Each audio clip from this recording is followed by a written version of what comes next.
Aaron Burr remains one of the most complex and controversial figures in American history. Known as a key player in the early republic, his life was marked by ambition, rivalry, and scandal.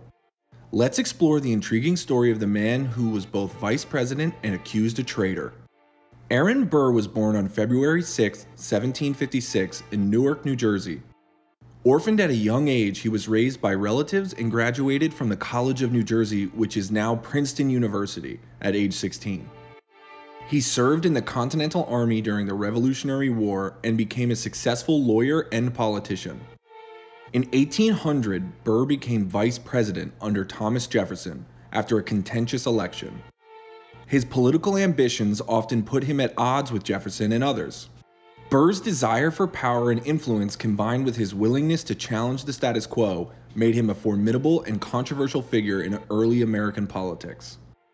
After his term as vice president, Aaron Burr's ambition led him to a bold and controversial plan known as the Western Conspiracy. Burr allegedly sought to create an independent nation in the Western Territories, possibly even involving parts of Mexico. This conspiracy remains one of the most debated aspects of his life. Burr began recruiting supporters and gathering resources for his plan, keeping his true intentions shrouded in secrecy. He approached various influential figures, including military leaders and politicians, seeking their support for this scheme. One of the key figures he contacted was General James Wilkinson, who was both the governor of the Louisiana Territory and a secret agent for Spain. Burr's plan involved assembling a private army and establishing a new independent nation in the Western Territories. He envisioned capturing land from Spain and possibly annexing New Orleans to control the Mississippi River. Burr's actions included purchasing land along the Ohio River and building boats to transport men and supplies. However, Burr's plans began to unravel when Wilkinson betrayed him, sending a letter to President Jefferson revealing the conspiracy. Jefferson, alarmed by the potential threat to the nation's stability, issued a proclamation calling for Burr's arrest.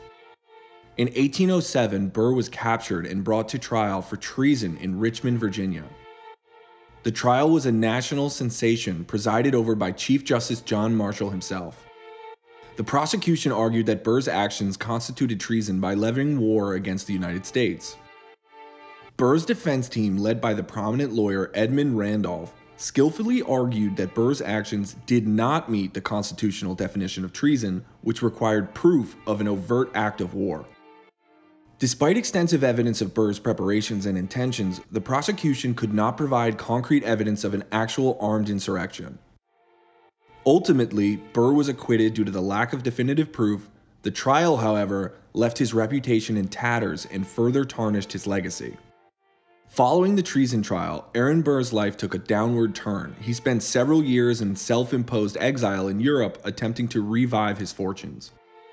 However, his efforts were largely unsuccessful. Burr returned to the United States in 1812, where he lived in relative obscurity. In 1833, he married Eliza Jumel, a wealthy widow, but the marriage quickly soured, leading to a scandalous and publicized divorce. Burr's later years were marked by financial difficulties and personal losses, including the death of his beloved daughter, Theodessa, who was lost at sea. Reflecting on his life, Burr remained enigmatic and complex. He expressed regret over some of his actions but maintained a certain pride in his accomplishments. His legacy is a mixture of brilliance and controversy, ambition and downfall, making him one of the most intriguing figures in American history. Today, Aaron Burr's life and legacy are subjects of ongoing debate. Historians and scholars continue to explore the complexities of his character and actions.